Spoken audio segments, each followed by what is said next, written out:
If you've been on the internet for any amount of time recently, particularly on YouTube, you've probably heard of a little game called Raid Shadow Legends. I've heard a lot of people talking about this game both in advertising and in discussion about its business practices, but something I haven't really heard a lot of people talking about is what the game itself is actually like. Now, it's easy to assume that this is going to be just another mobile game, like all other mobile games, but the thing is, there are good mobile games out there, and it's not like I'm worried that we're missing out on some hidden gem of a mobile game somehow. I'm kinda tired of the idea that we can just dismiss a game based on the platform that it's on.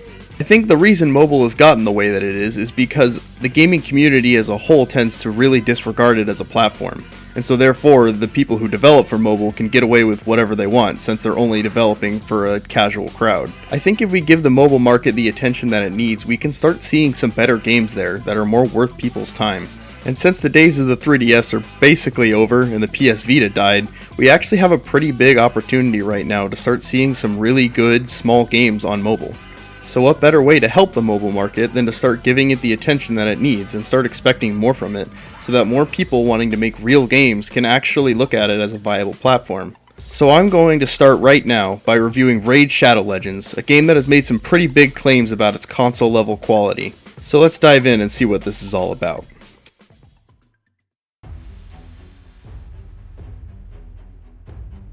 So what is Raid? Raid Shadow Legends is a fantasy turn-based RPG made by Plarium Games, an Israeli developer known for their mobile games alongside some of their browser-based and Facebook games that they've also developed. They're pretty well known for their aggressive marketing campaigns. If you've heard of a game called Vikings: War of Clans, that's these guys. The game's really dedicated to its first impressions too.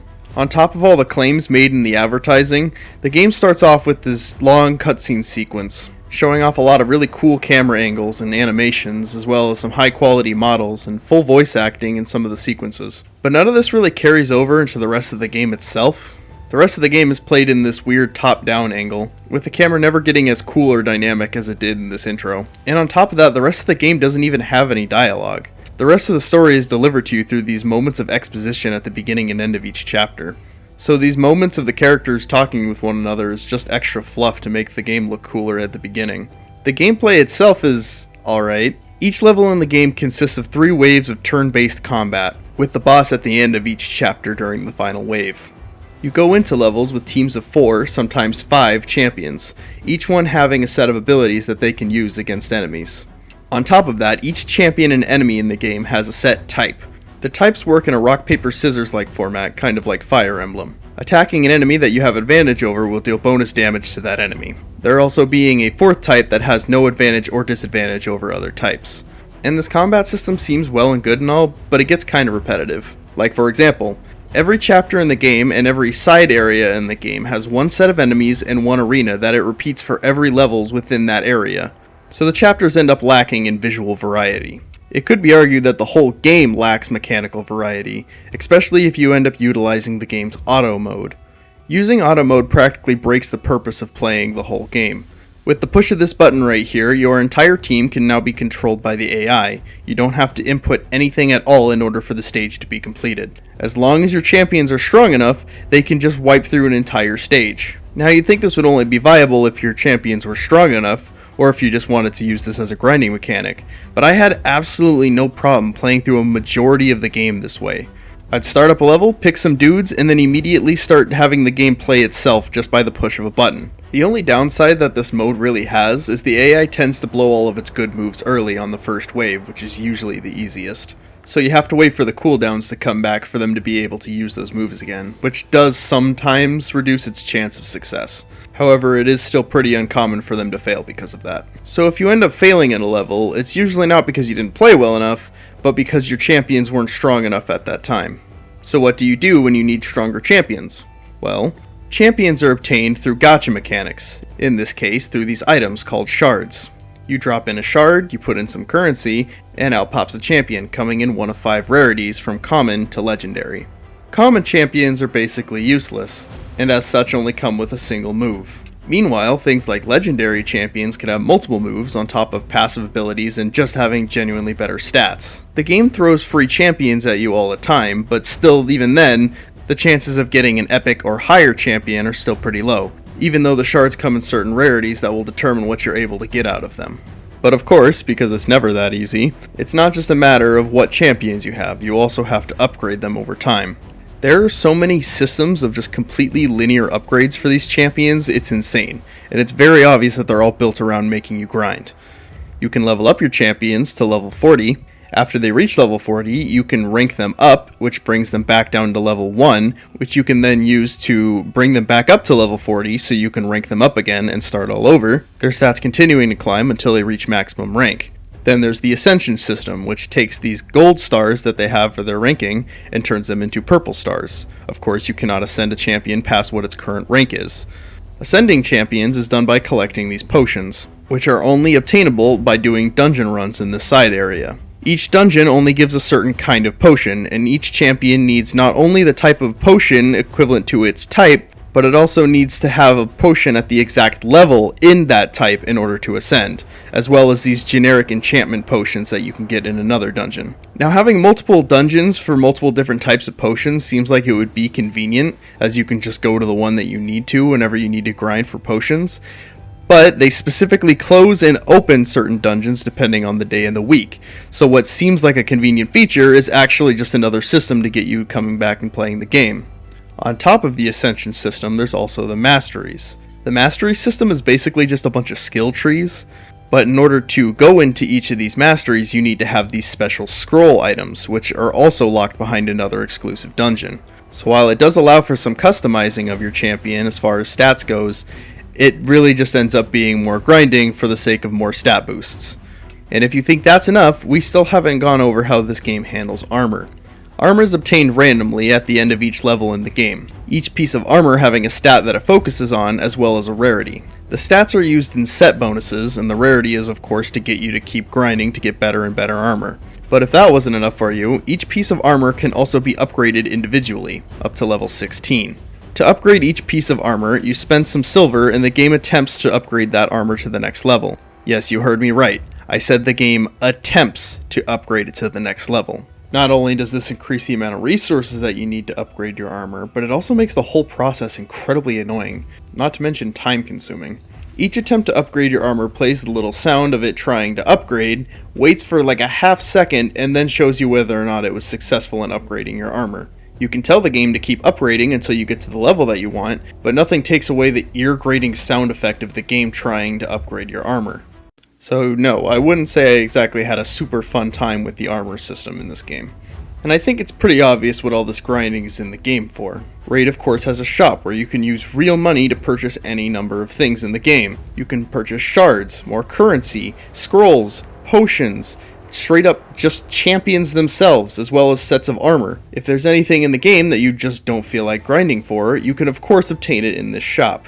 And of course, since the game is so grindy, all of the things that you purchase in the shop directly relate to you being better at the game, especially in the PvP. And I almost forgot to mention the PvP. In order to enter the PvP, you need to spend one of these arena tokens, so you can then battle an AI-controlled version of another player's team. You can only hold so many arena tokens, and of course, they refresh every day. That's right, we have wait timers now, like it's Candy Crush. On top of the arena token system, there's also another energy system, even closer to Candy Crush. Entering any level in the game consumes a little bit of your energy, and it, of course, refills to a certain point at the end of each day. However, I'm not sure if the energy system works quite right. The game would dump energy on me as rewards for certain things, and I could never get myself below about 3,000 energy later on in the game. So if this energy system is ever designed to restrict you in any way, shape, or form, I'm not really sure, considering the fact that I never reached the limit. So that's something, at least. They're generous with their energy system. Honestly, I can't really find much motivation to keep playing this game. I played through the entire campaign, and the story's just kinda lame. At the beginning it's interesting, starting off with a story of two lands and the war between them after years of peace, but then over time it just turns into sending the party on a series of fetch quests over and over again until they get to the end. And since the game is a champion system, there's no characters, meaning there's no opportunities for character development to get you interested. They even try to pull something at the end where the characters sacrifice themselves for the greater good, but since you don't have any characters, there's not really anything to care about here. And not only that, but you don't lose the champions that you entered this stage with. So this ending has absolutely zero impact on the rest of the game anyway. So what's all this that we heard before from Raid about having the best story in a mobile game? Do you mean to tell me that this is the best story that we could possibly have on mobile, given the fact that Bastion and The World Ends With You also have ports for mobile? Overall, the whole thing just ends up kind of disappointing, be it the story or the entire game as a whole. But that's Raid Shadow Legends for you. It's just kind of an empty, corporate hole of a game. When you look at the way the game was designed, you can definitely just tell that there was a boardroom of people looking for the best way to make money, and this is the conclusion that they came to. A lot of the marketing sounds like it was specifically designed to appeal to mainstream gaming communities. Focus on the graphics and the story, and say that it's comparable to their favorite console releases. Maybe set up a subreddit and a Discord server so you can get that nice feeling of community on top of that as well. But no matter how much stuff that you put on top of this game, you can't really cover what it is at its core. It's nothing more than a grind trying to bait people into paying for microtransactions, and nothing more. It is the prime example of a corporate video game.